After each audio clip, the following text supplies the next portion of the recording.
تاما على سيدنا محمد الذي تنحل به العقد وتنفرج به الكرب وتقضى به الحوائج وتنال به الرغائب وحسن الخواتيم ويستسقى الغمام بوجه الكريم وعلى آله وصحبه في كل لمحات ونفس. Hadirin yang dirahmati Allah sekalian, sebelum kita mulakan bacaan Al-Quran pada pagi ini, adalah kita bersama-sama menghayati selawat nariyah dan asma'ul husna yang akan dipimpin oleh Al-Fadhil Ustaz Haji Muhammad Saleh bin Sulaiman. Majlis, silakan.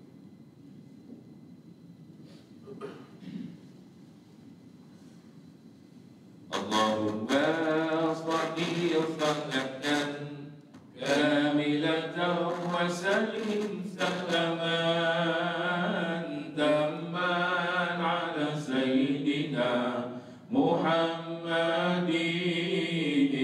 alladhi tanhalu bihi al-uqadu wa tanfariju bihi al-qurabu وتقضى به الهوائج وتنال به الرغائب وحسن الخواتيم ويستسقى الغمام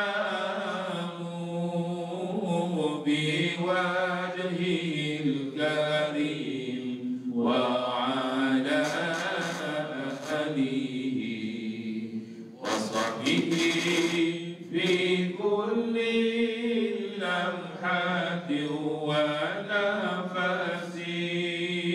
ونفس بعدد كل معلوم له. اللهم صل صلاة كاملة وسلم سلاما تاما على سيدنا محمد الذي تنهل به العقد وتنفرج به الكرب وتقضى به الهوائج وتنال به الرغائب وحسن الخواتيم ويستسقى الغمام بوجهه الكريم وعلى آله وصحبه في كل لمحة ونفس بعدد كل معلوم له. اللهم صل صلاة كاملة وسلم سلاما تاما على سيدنا محمد الذي تنهل به العقد وتنفرج به الكرب وتقضى به الهوائج وتنال به الرغائب وحسن الخواتيم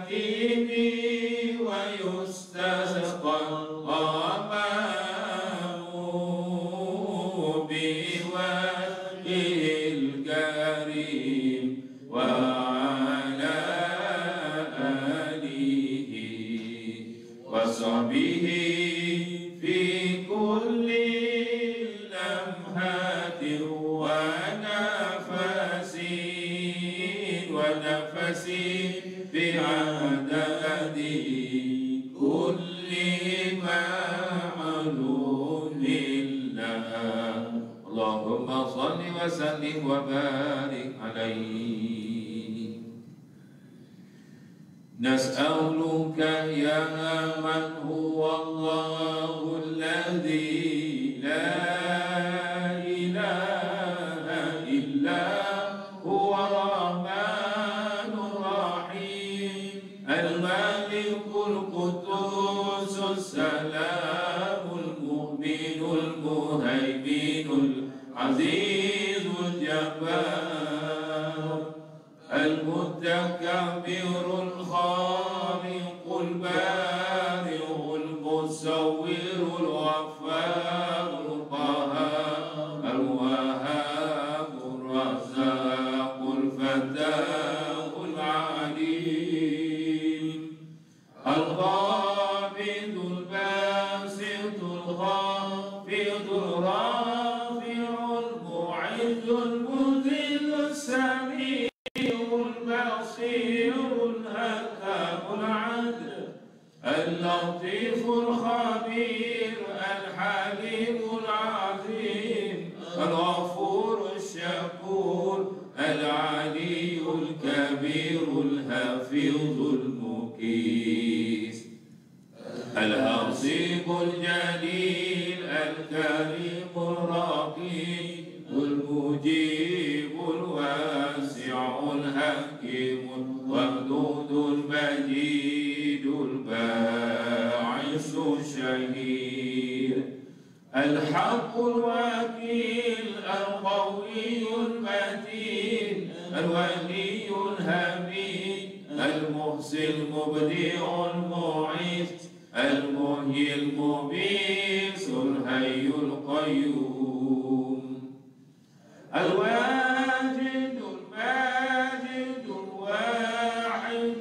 الصمد القادر المقتدر المقدم المؤخر الأول الآخر الظاهر الباطن الوالي المتعالي البر التواب المنتقم العفو الرؤوف المالك الملك ذو الجلال والإكرام المقسط الجامع الغني المغني المانع الضار نافع النور الهادي البديع الباقي الوارث الرشيد الصبور الذي ليس كمثله شيء وهو السميع البصير اللهم صل أفضل الصلاة على أسعد المخلوقات كسيدنا محمد وعلى آله وصحبه وسلم عدد معلوماتك ومداد كلماتك كلما ذكرك ذاكرون وغفل عن ذكره الغافلون.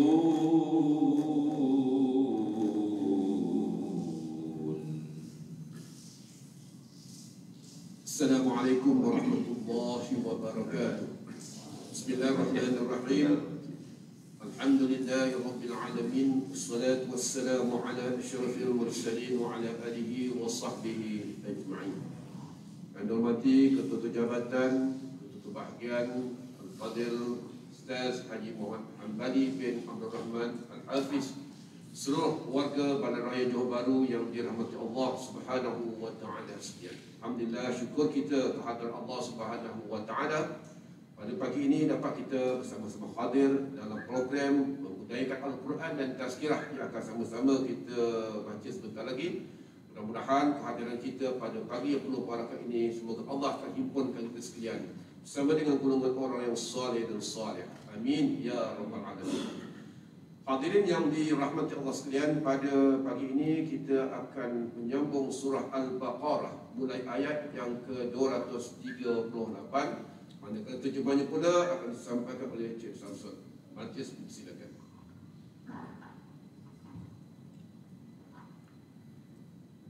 أعوذ بالله من الشيطان الرجيم أعوذ بالله من الشيطان الرجيم بسم الله الرحمن الرحيم بسم الله الرحمن الرحيم حافظوا على الصلوات والصلاة الوسطى حافظوا على الصلوات والصلاة الوسطى وقوموا لله قانتين وقوموا لله قانتين. Aku berlindung dari Allah, berlindung dari syaitan yang dirajam. Dengan nama Allah yang Maha Pemurah lagi Maha Mengasihani. Peliharalah kamu, kerjakanlah dengan tetap dan sempurna pada waktunya segala sembahyang fardu, khususnya sembahyang wusta, yaitu sembahyang asar, dan berdirilah kerana Allah dalam sembahyang kamu dengan taat dan khusyuk. فإن خفتم فرجالا أو ركبانا فإن خفتم فرجالا أو ركبانا فإذا أمنتم فاذكروا الله كما علمكم ما لم تكونوا تعلمون فإذا أمنتم فاذكروا الله كما علمكم ما لم تكونوا تعلمون. Dan jika kamu takuti sesuatu bahaya, maka sembahyanglah sambil berjalan atau berkenderaan.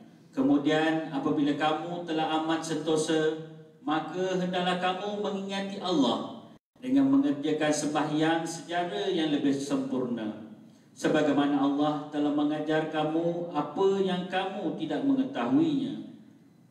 والذين يتوفون منكم ويذرون أزواجا وصيا والذين يتوفون منكم ويذرون أزواجا وصيا ويذرون أزواجا وصية لأزواجهم متاعا إلى الحول غير إخراج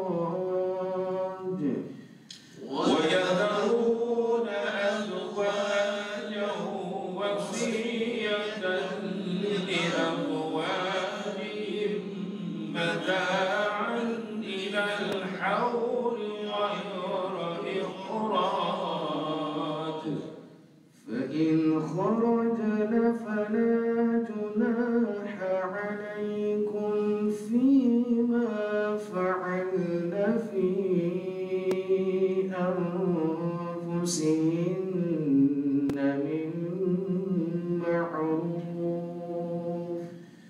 فإن خرجن فلا جناح عليكم فيما فعلنا في أنفسهن من معروف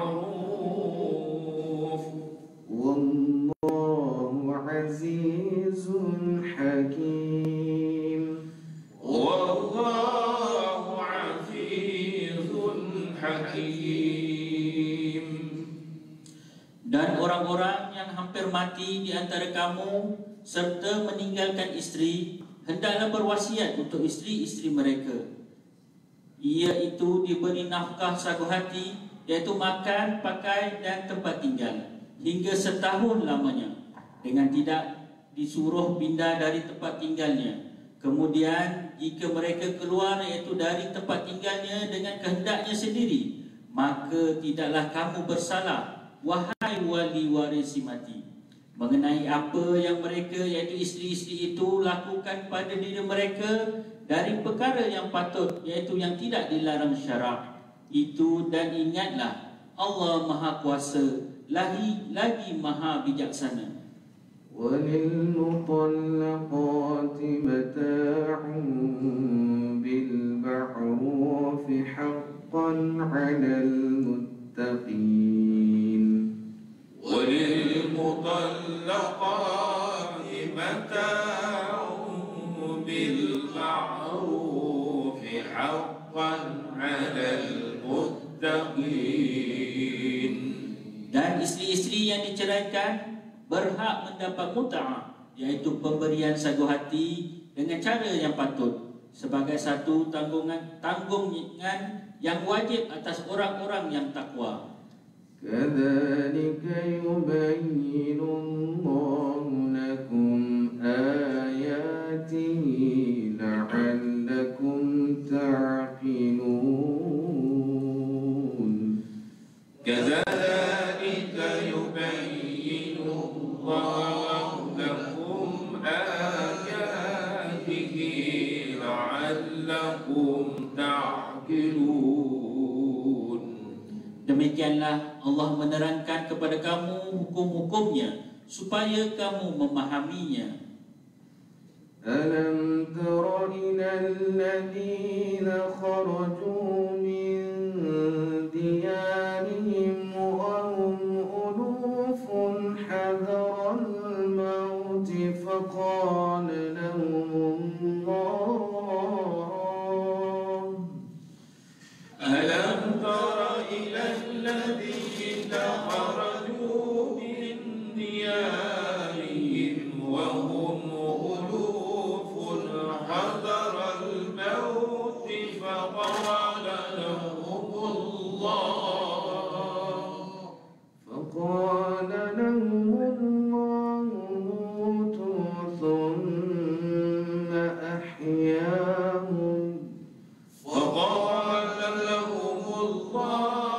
موتوا ثم أحياهم إن الله لذو فضل على الناس ولكن أكثر الناس لا يشكرون.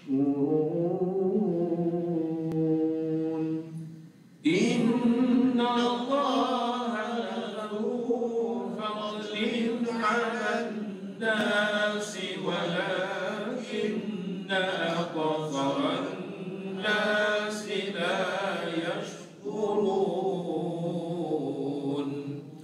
Tidakkah engkau ketahui, wahai Muhammad, tentang orang-orang yang keluar melarikan diri dari kampung halamannya kerana takutkan mati, sedang mereka beribu-ribu ramainya? Maka Allah berfirman kepada mereka, matilah kamu. Kemudian Allah menghidupkan mereka. Sesungguhnya Allah sentiasa melimpah kurnianya kepada manusia seluruhnya, tetapi kebanyakan manusia tidak bersyukur.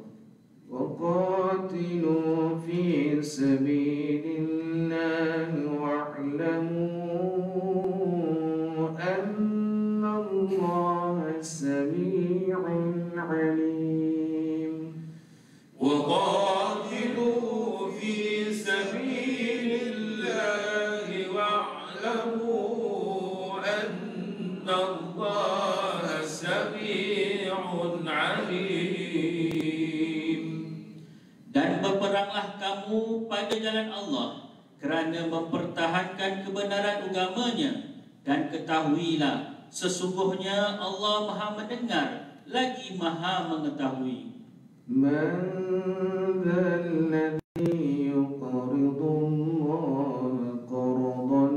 حسنا من ذا الذي يقرض الله قرضا حسنا فيضاعفه له أضعافا كثيرة ويضاعفه له أضعافا كثيرة والله يقبض ويبسط وإليه والله يقبض ويبسط وإليه ترجعون. Siapakah orangnya yang mahu memberikan pinjaman kepada Allah sebagai pinjaman yang baik, yang ikhlas, supaya Allah melipat gandakan balasannya dengan berganda-ganda banyaknya.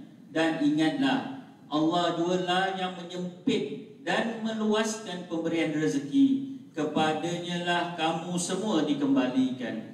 Sadaqallahul azim.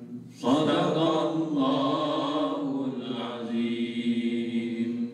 Allahumma hamna bil Qur'an waj'alhu lana imaman wa nuran wa hudan wa rahmah.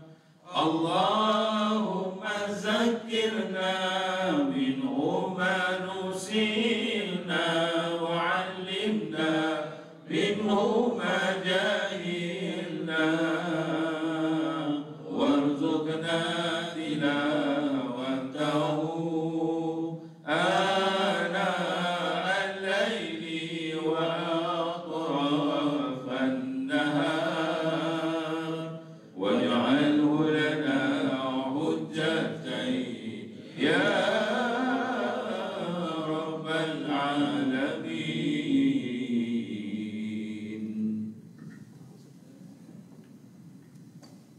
Bismillahirrahmanirrahim. Assalamualaikum warahmatullahi wabarakatuh. Bismillahirrahmanirrahim. Alhamdulillahi rabbil alamin. Sallallahu wasallam ala rasulihil karim sayyidina wa habibina wa syafi'ina Muhammad bin Abdillah rasulihil amin wa ala alihi wa ashabihi wa tabi'in wa tabi'it tabi'in lahum bi ihsanin ila yaumiddin. wa ila at-ta'lim wa at-ta'lim wa at-tadhakkur wa at-tadhkir wa an-naf'a wal-intifa' wal-ifada wal-istifada wal-hadd على التمسك بكتاب الله وسنة رسوله صلى الله عليه وسلم والدعاء إلى الهدى والدلالة على الخير ابتغاء وجه الله ومرضاته وقربه وثوابه سبحانه وتعالى. أما بعد. Jazakallah khair jazak khusus kepada peneman pembaca Al-Quran iaitu Tuan Haji Saleh dan juga Haji Raja dan seluruhnya yang bersama pada pagi ini, ketua-ketua jabatan, ketua-ketua bahagian, barisan kepimpinan Majlis Padaraya Johor Bahru, Tuan Haji, puan-puan hajah, muslimin, muslimat, hadirin, hadirat yang dimuliakan oleh Allah Subhanahu wa ta'ala. Alhamdulillah, puji syukur kita ke hadirat Allah Subhanahu wa ta'ala. Pada pagi ini rutin mingguan Majlis Bandaraya Johor Bahru, iaitu meletakkan hari Yaumul Khamis, iaitu pada hari Khamis ini adalah hari untuk menumpukan kepada program Al-Quranul Karim. Dimulakan dengan solawat tafrijiyah, diikuti dengan Asma'ul Husna, kemudian pembacaan Al-Quranul Karim, dan insya-Allah selepas ini kita akan berkongsi berkaitan dengan apa yang terbaik dalam ilmunya Allah Subhanahu wa ta'ala. Ketahuilah bahawa para ulama mengatakan Yaumul Khamis Yaumul Ibadah. Hari Khamis adalah hari untuk manusia menambahkan ataupun memperkukuhkan dengan ibadah. maka kita mulakan ibadah itu adalah dengan kebergantungan harap kepada Allah melalui selawat dan diikuti dengan Asmaul Husna dan kemudian bacaan Al-Quran, merupakan amalan ataupun benting yang paling ampuh untuk kita laksanakan di akhir zaman. Dan ucapan tahniah khusus kepada pengurusan Majlis Bandaraya Johor Bahru dan juga khusus kepada Datuk Bandar kerana mengekalkan daripada program-program yang penyebab turunnya rahmat itu diperkukuhkan, dipertahankan, diteruskan, kerana ini merupakan harta ataupun mahar yang paling besar untuk Allah Subhanahu wa taala turunkan barakah di tempat kita insya-Allah. Mudah-mudahan dengan usaha yang dilakukan dan juga pengorbanan yang telah dilakukan, penyusunan yang terbaik yang dilakukan, mudah-mudahan Allah Subhanahu wa taala memberikan keampunan kepada kita insya-Allah. Allah mengangkat segala musibah, wabak penyakit, balak bencana, kemudaratan, kesusahan yang sedang Allah uji, dan Allah kurniakan kepada kita selepas ini adalah nikmat dan nikmat yang seterusnya nikmat untuk kita sebagai hamba bersyukur kepada Allah Subhanahu wa taala. Amin. Allahumma amin.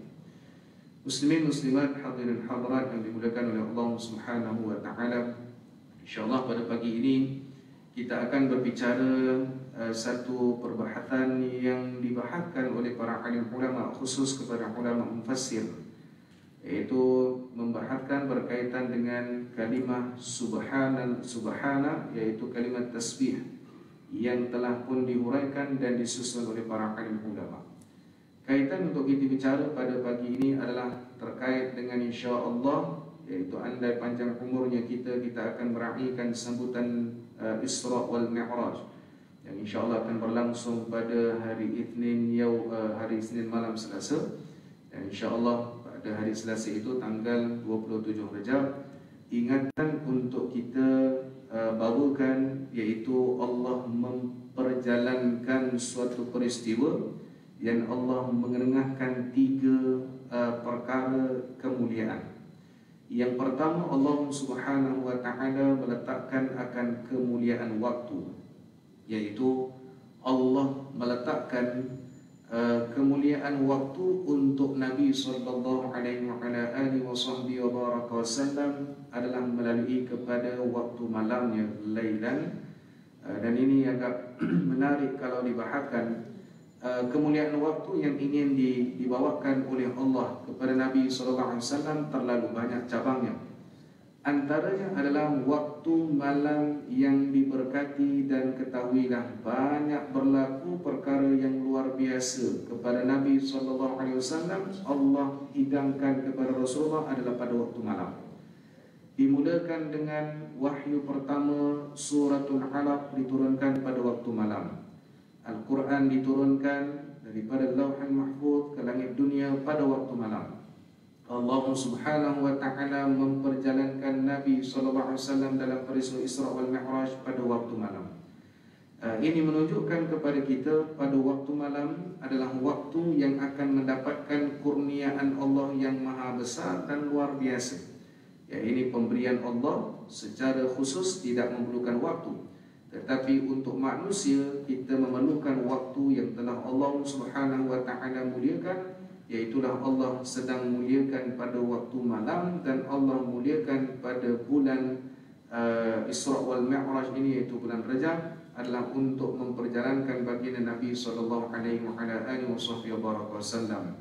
Maka ingatan pertama untuk saya dan kita semua, jom jadikan waktu malam adalah waktu untuk kita dapat meraih hubungan kita dengan Allah Subhanahu wa taala, untuk mendapatkan pemberian yang luar biasa daripada Allah adalah pada waktu malam.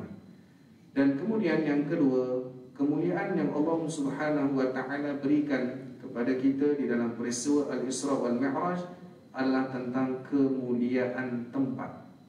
Diajarkan oleh Allah melalui perjalanan Nabi sallallahu alaihi wasallam, yaitu di mana ada tempat yang barakah, tempat yang datangnya rahmat, tempat yang ditinggalkan oleh orang-orang yang soleh, maka di tempat itulah yang diajar untuk pada Nabi solat akan 2 rakaat pada waktu tersebut.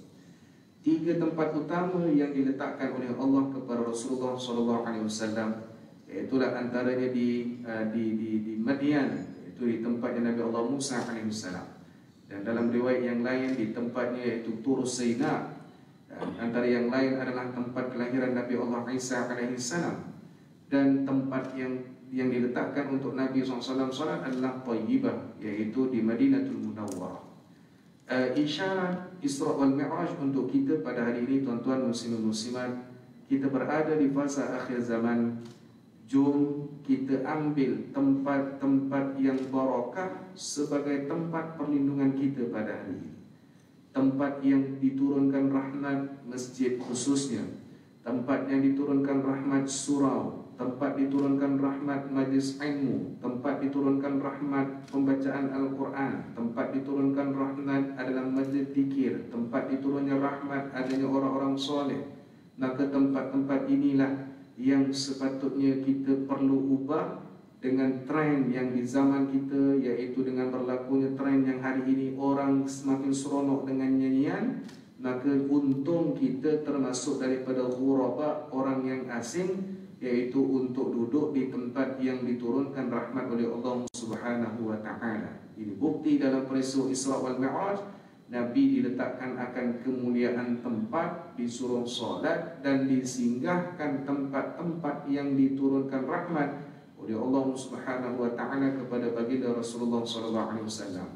Maka saya menyeru kepada diri saya dan seluruh warga kerja Majlis Bandaraya Johor Bahru, kalau boleh kita mulakan dengan perlahan-lahan, hentikan program-program yang tidak mendatangkan rahmat oleh Allah. Hentikan program-program, mulakan dengan sedikit, iaitu yang tidak mendatangkan kebaikan langsung daripada umatnya ataupun tempatnya, kerana tidak akan datangnya manfaat pada waktu tersebut. Kata Sayyidina Luqmanul Hakim kepada anaknya tentang pentingnya mencari tempat walaupun dalam keadaan kita bagaimanapun. Kata Luqmanul Hakim kepada anak beliau, wahai anakku, kalau kamu ini orang yang alim, maka carilah tempat, iaitu majlis ilmu dan majlis yang barakah. Kerana kalau kamu hadir di tempat tersebut, barangkali kamu digunakan ilmunya untuk tempat tersebut, atau engkau menumpang barakah di tempat tersebut dengan ilmu yang orang lain. Jadi dia sebagai orang yang alim, kalau hadir kepada satu tempat yang majlisnya barakah, majlis ilmu atau seumpamanya, maka kalau dia alim, maka dia akan digunakan ilmunya. Kalau dia tak alim sekalipun, maka dia akan diberikan manfaat dengan kehadiran majlis tersebut. Tapi kata Luqmanul Hakim, dan jangan engkau menghadiri satu majlis yang akan mengundang kemurkaan Allah, iaitu majlis maksiat. Kerana kalau engkau orang berilmu, ilmu engkau tidak akan dipandang. Dan kalau engkau orang yang bukan berilmu, maka engkau akan termasuk kekal dengan kesesatan. Andai diberikan musibah, engkau juga akan dimusnahkan oleh Allah Subhanahu wa taala. Jadi tuan-tuan muslimin muslimat, hadirin hadirat yang dimuliakan, Al-Isra wal Mi'raj diletakkan akan perkara yang kedua adalah kemuliaan tempat. Yang ketiga, kemuliaan yang dibawakan oleh Allah Subhanahu wa taala di dalam peristiwa Al-Isra wal Mi'raj ini adalah tentang kemuliaan manusia, iaitulah baginda Nabi sallallahu alaihi wasallam, khususnya yang tidak akan ada tandingannya kemuliaan yang Allah kurniakan kepada baginda Rasulullah sallallahu alaihi wasallam. Tetapi yang menariknya dalam peristiwa Al-Isra wal Mi'raj, Allah memperjalankan Rasulullah, memperlihatkan manusia-manusia yang terbaik juga. Antaranya adalah 12 peristiwa yang Allah perlihatkan kepada Rasulullah dalam peristiwa Al-Isra, iaitu Nabi berjalan. Antaranya apa? Nabi melihat ada satu golongan yang sedang mengetam kayu, kemudian kayunya jadi balik, ketam lagi, kemudian jadi balik. Maka kata Jibril, ini adalah orang yang berjihad di jalan Allah dan menginfakkan hartanya di jalan Allah. maka Allah memperlihatkan akan kemuliaan manusia. Antaranya adalah tentang orang yang berjihad dan menginfakkan itu seumpamanya itu mengetam kayu. Kayunya takkan pernah kurang, tetapi bahkan dikekalkan oleh Allah Subhanahu wa taala, termasuk orang yang menginfakkan harta. Antara yang lain Nabi diperlihatkan apa dia, iaitu bau wangian masyiqah, itu khusus kepada wanita. Dan kemudian Allah letakkan pula perjalanan Nabi sallallahu alaihi wasallam di dalam peristiwa Al-Isra wal Mi'raj dengan orang-orang yang diberikan keselamatan oleh Allah Subhanahu wa taala dan juga ancaman oleh Allah Subhanahu wa taala. Tetapi penghujung daripada perjalanan Rasulullah dalam Mi'raj, iaitu di peringkat yang tertinggi selepas daripada Sidratul Muntaha, iaitulah Nabi bertemu dengan satu makhluk yang pada waktu tersebut Jibril alaihissalam tak boleh melepasi pun daripada langit yang ketujuh untuk sampai Sidratul Muntaha, tapi ada satu golongan yang telah pun didudukkan oleh Allah di Sidratul Muntaha. Kata Rasulullah sallallahu alaihi wasallam, adakah engkau ini malaikat? Kata orang ini bukan. Kata Nabi, adakah engkau ini daripada jin atau seumpamanya? Bukan. Maka dikatakan, aku ini manusia wahai Rasulullah. Apakah amalan yang dilakukan oleh orang ini sehingga kan Nabi SAW diperlihatkan akan kemuliaan manusia, yaitu didudukkan oleh Allah di tempat yang tertinggi, yaitu di Sidratul Muntaha. Maka kata beliau, yaitu kepada Rasulullah SAW, yaitulah golongan yang termasuk kepada hamdalah, yaitu orang yang selalu memuji kepada Allah Subhanahu wa ta'ala saat mana dia senang, saat mana dia susah, saat mana dia sempit, saat mana dia senang atau seumpamanya. Maka orang ini tergolong daripada orang yang paling mulia berbanding seluruh kemuliaan yang Allah Subhanahu wa ta'ala berikan kepada seluruh manusia. Maka tuan-tuan, kemuliaan waktu, kemuliaan tempat, kemuliaan manusia dihidangkan oleh Allah Subhanahu wa ta'ala dalam peristiwa Al-Isra wal Mi'raj. Maka orang yang memuji kepada Allah, maka orang ini tergolong daripada orang yang diberikan keistimewaan dan kemuliaan yang luar biasa. Sebab itu kata Nabi SAW, ada satu amalan yang kalau manusia buat, yaitu dengan amalan al-baqiyatus salihat, yaitu disebutkan oleh Rasulullah amalan al-baqiyatus salihat, yaitu amalan yang diletakkan oleh Rasulullah, subhanallah walhamdulillah wa la ilaha illallah wallahu akbar. Dan Allah meletakkan tasbih di mula, yaitu di permulaan dengan subhana, yaitu tasbih subhanallah.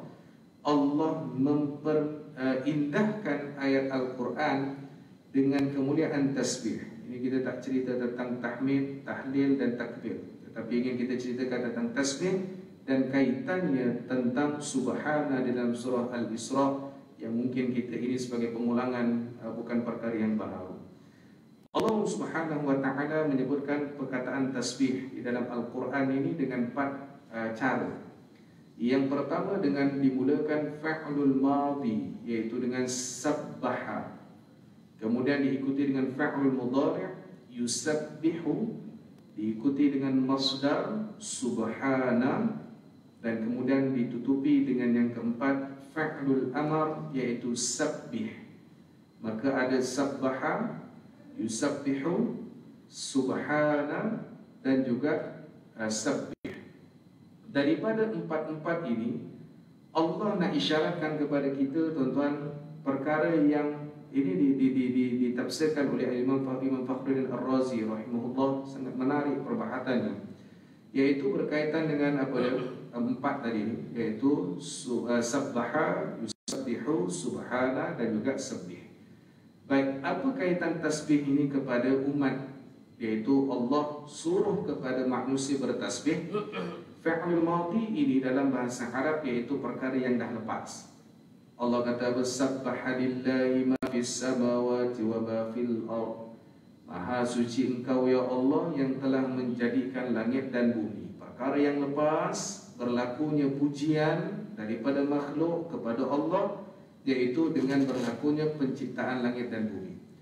Allah cerita lagi pula, yaitu bukan sekadar dahulu yang berlakunya tasbih kepada Allah Subhanahu wa ta'ala, yang buat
Allah, otomatik sendiri kepada Allah Subhanahu wa taala.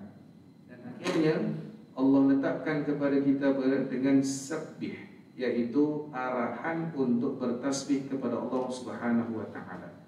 Maka muslimin muslimat, hadirin hadirat yang dimuliakan, bila ada arahan tasbih, maka ulama melihat kepada perbahatan yang luar biasa apa makna tasbih, yaitu subhanallah yang kita bacakan dan kita sebutkan. Apa makna subhanallah? Maka para ulama tengok pada perkataan-perkataan yang besar. Contoh, sabbihisma rabbikal a'la, sabbihu lillahi ma fis samawati wal ardh.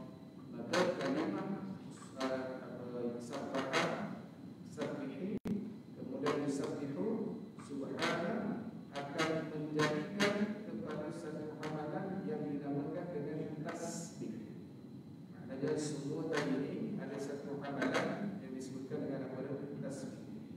Dan amalan tasbih, para ulama tengok daripada mana asal perkataan tasbih. Baik, ada dua perkataan. Cuma yang benar untuk kita kongsikan adalah terkait dengan satu perkataan ini, yaitu kalimat tasbih diambil daripada kalimat sabbah, yaitu sabbah ini berenang. Ini salah satu daripada cabang para ulama tafsir. Apa makna sabbah atau tasbih? Diambil daripada sabbah yang maknanya berenang. Kenapa dikaitkan dengan berenang? Maka dikatakan berenang ini ada dua perkara.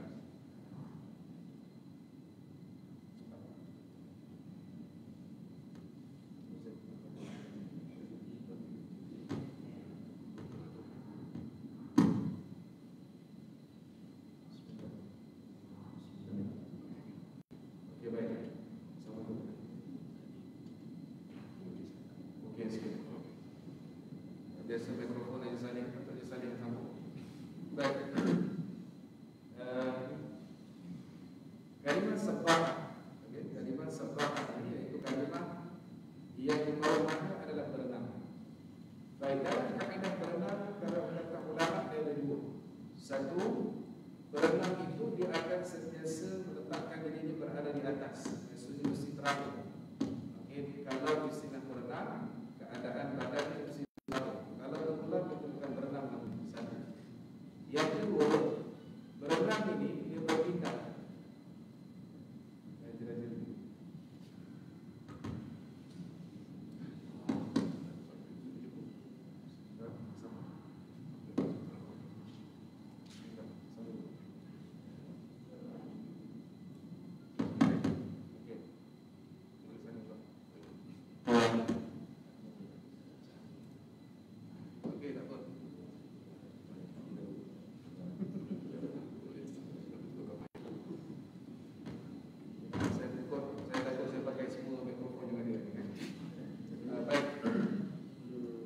Syarat maknanya semifinal lah. Kita habis berkenaan dengan perbahasan terkait dengan apa yang diletakkan oleh Allah, iaitu para ulama sebutkan kerana berenang sabahah, iaitu pertama keadaan orang yang berenang adalah yang teratur, maknanya sentiasa berada di atas. Satu. Yang kedua, makna berenang ini adalah berpindah daripada satu tempat ke satu tempat. Maknanya kalau dia berenang daripada A, dia akan menuju kepada B dan menuju kepada C dan seumpamanya. Baik, apa kaitan dengan tasbih? Maka para ulama di dalam perkataan di dalam kitab Jawharul Ma'ruf wa Minabihal Qulub, iaitu di dalam perkataan Syekh Ali Abdul Rahman Al-Kalatani rahimahullah dalam bab berkenaan dengan faedah tasbih. Apa kata beliau? Orang yang melakukan tasbih, pertama yang dikiaskan dengan perbuatan berenang tadi ini, pertama apa dia? Iaitu dia mesti meletakkan setiap perkara yang berlaku semuanya adalah Allah. Di sini mulanya penyucian kepada Allah.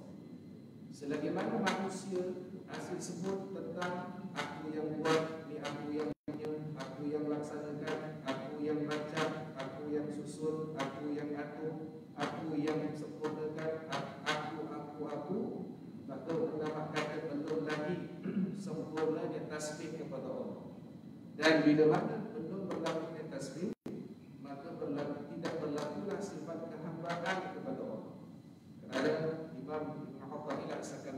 rahimahullah mengatakan apa?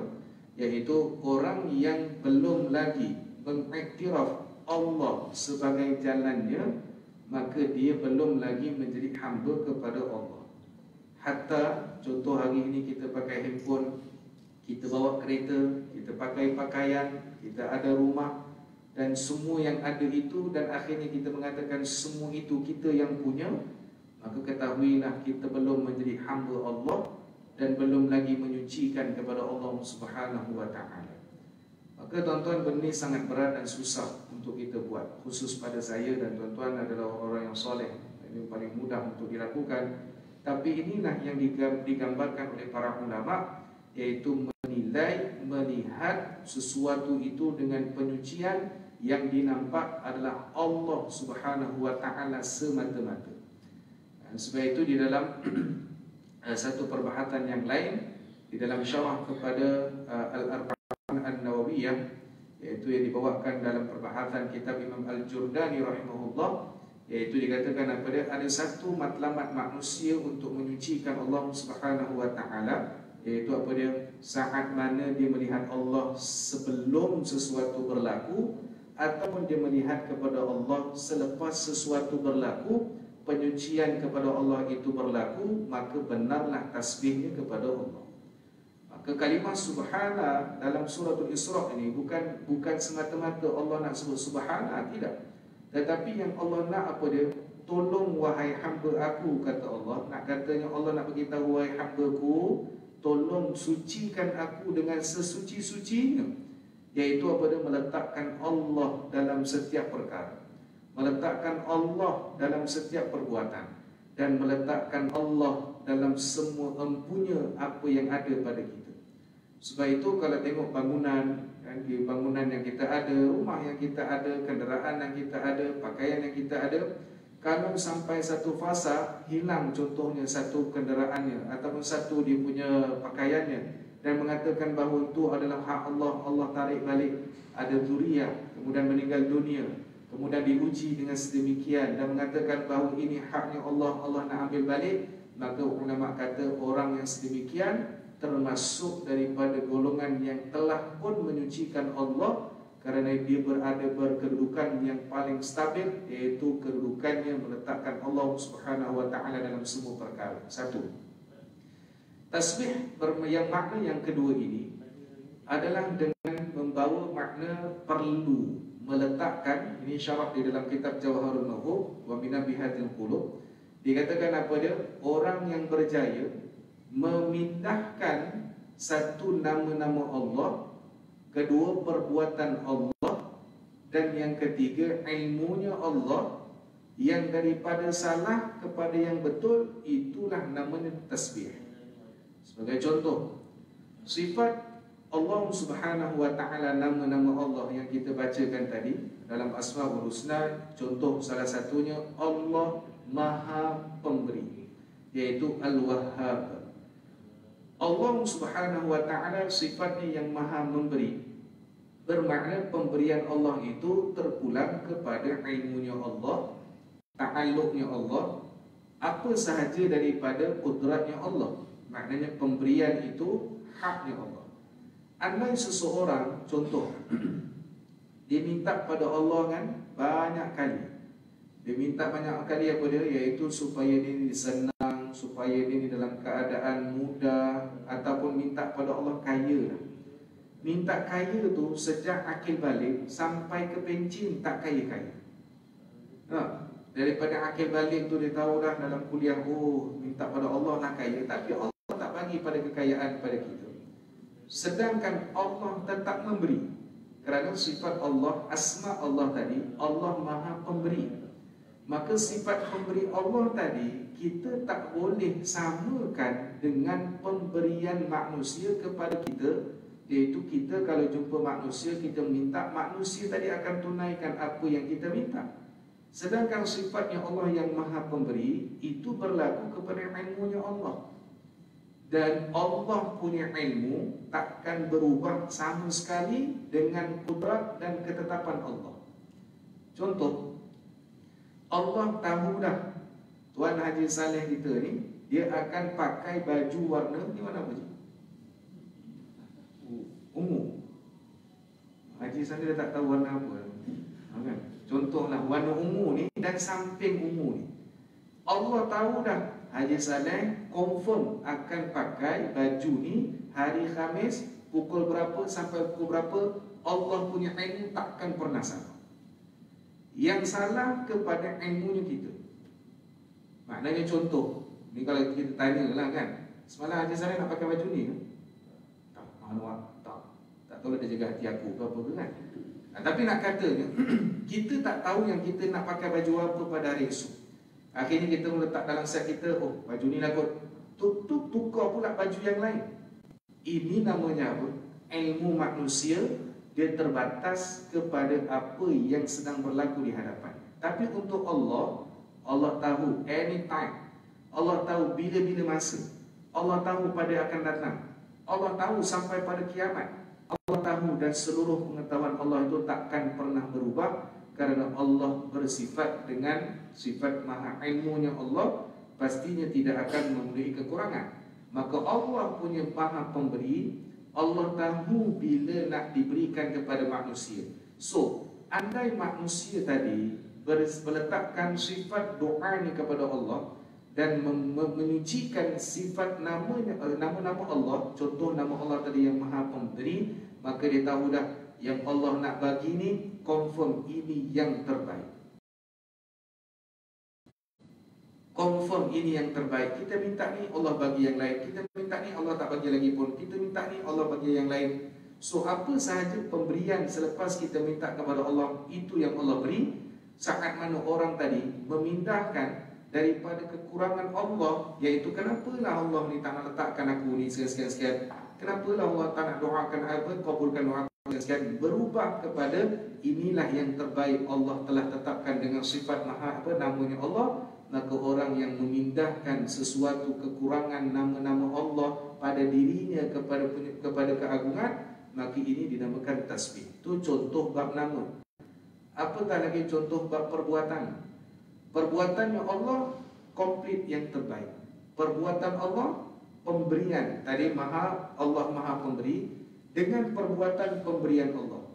Contoh tuan-tuan, ini pengalaman saya rasa yang berlaku di zaman norma baru bila orang nak pergi umrah.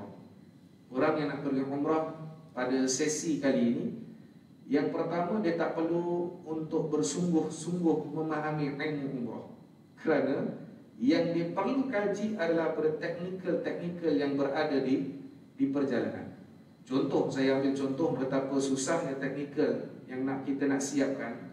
Pertama, yang nak gerak daripada Malaysia contohnya, dia kena siapkan adanya PDF MySejahtera, mesti ada booster, kemudian mesti ada dia punya salinan, kemudian macam-macam dia punya persiapan dia. Tuan-tuan, yang paling mengerikan untuk orang pergi umrah kali ini apa dia? Iaitu 48 jam keputusan PCR mesti negatif. Tuan-tuan bayangkan, tuan-tuan buat hari ini, esok nak terbang. Tuan-tuan buat pagi tadi, contoh, esok tuan-tuan nak terbang. Esok nak terbang ni, keputusan dari bermulanya PCR, tuan-tuan tak tahu lagi. Takdirnya, bila mana tuan-tuan dah buat PCR, sampai dalam perjalanan keluar, belum lagi keluar keputusan. Tuan-tuan dah sampai ke LAA dah. KLIA tu tuan-tuan dah nak submit pasport dah. Tuan-tuan dah nak check in dah.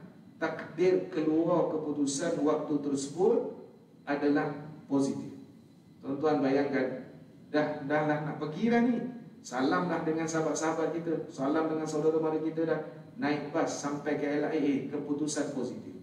Tuan-tuan, waktu itu Allah nak beri kepada kita apa dia?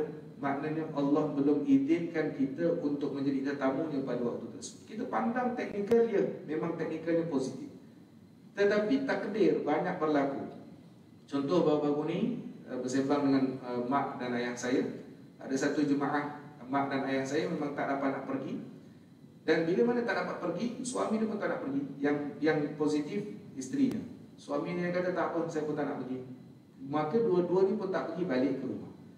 Takdir maha perancang baiknya Allah ini, rupa-rupanya kita tak tahu perkara selepasnya apa dia. Dan kita tak tahu selepasnya apa yang berlaku. Kita tak tahu. tapi Allah Subhanahu wa taala berikan keputusan dia positif, maka dia pun tak pergi umrah. Tuan-tuan, takdir dalam 2 hari dia duduk di rumah, keguguran pada waktu itu. Maknanya andai Allah izinkan dia pergi ke Mekah, takdir gugurnya di Mekah, urusannya lebih susah. Nak kena swab lagi, nak pelbagai kesusahan yang akan didatangkan. Susah yang Allah berikan pertama tadi, senang untuk kemudiannya, dan semalam baru buat penerbangan untuk yang seterusnya dengan keputusan dua-dua negatif untuk pergi umrah suami dan isteri pada waktu tersebut. Jadi tuan-tuan, saya nak bawakan ini yang di zaman kita hari ini, dan memang PCR adalah salah satu benda yang mengerikan untuk semua jemaah umrah, iaitu yang positif akan sangkut tak boleh pergi. Jadi di sini yang kita nak lihat perbuatan Allah kepada kita, maka seorang yang boleh merubah daripada perbuatan Allah tadi itu yang buruk, maknanya kita merasakan itulah yang buruk, balik bersihkan daripada perbuatan Allah itu dengan yang terbaik, maka disitulah berlakunya pada tasbih, iaitu penyucian Allah Subhanahu wa taala. Itu belum cerita tentang ilmu dan kudrat Allah Subhanahu wa taala, maka subhana, tasbih yang Allah ingin bawakan kepada kita ni tuan-tuan, iaitu maknanya memindahkan prasangka, perasaan, ilmu kita yang jahil, yang kita tak tahu maha besar dan ilmunya Allah, maka kita pindahkan semuanya kepada Allah dan kekalkan pandangan kita meletakkan semua miliknya Allah. Maka ini adalah sebaik-baik tasbih yang telah dilakukan oleh hamba kepada Allah Subhanahu wa taala. Jadi tuan-tuan, ingatan untuk diri saya dan semua, apa saja Allah bagi itu adalah yang terbaik. Apa saja yang Allah atur itu adalah yang terbaik. Bab siapa pembuat keputusan ke apa ke semua itu adalah hak mutlak kepada manusia itu yang akan dihitung oleh Allah pada hari kiamat. Tapi untuk kita, pandanglah semua dengan apa yang berlaku dengan pandangan maha baiknya Allah Subhanahu wa taala. Itu kita belum cerita tentang apa doa Nabi Musa kan sebagai penutup. Nabi Musa doa, ya Allah, boleh tak engkau tunjukkan keadilan engkau kepada aku? Allah tunjukkan keadilan dengan apa? Cerita yang ringkasnya, ada satu orang budak yang buta, kemudian ada satu orang pemuda naik kuda bawa emas, kemudian pergi minum air dekat sungai, dan kemudian tertinggal emasnya tadi. Datang satu orang budak yang buta, ambil emas tadi, kemudian keluar. Kemudian datang satu orang lelaki, orang kuda tu patah balik, bunuh pada orang yang ketiga tadi datang. Akhirnya kata Nabi Allah Musa, yang curi itu budak tu. Maknanya yang ambil emas tadi itu budak tadi, bukan orang yang kita bunuh tadi ni. Maka akhirnya kata Allah, disitulah keadilan aku. Kata Allah, kalau engkau tengok keadilan aku, berat manusia untuk terima. Maka Nabi Musa berdoa, berubah dengan doanya apa? Ya Allah, tunjukkanlah rahmatmu berbanding keadilan. Maka tuan-tuan, kalaulah kita minta keadilan Allah untuk kita hari ini, Allahu Akbar, tak tahu mana kita nak letakkan pada hari ini. Maka mintalah rahmat Allah dalam setiap kehidupan kita. Mudah-mudahan berlaku tasbih kepada Allah Subhanahu wa taala dalam kehidupan kita, insya-Allah. Allah taala a'lam bis-shawab. Jazakumullah khair jazak kepada semua yang hadir, yang bersama di live atau seumpamanya. Mudah-mudahan Allah Subhanahu wa taala ampunkan dosa kita, lapangkan urusan dunia akhirat kita. Allah berkati himpunan kita, dan Allah himpunkan kita di tempat yang terbaik sampai himpunan ini.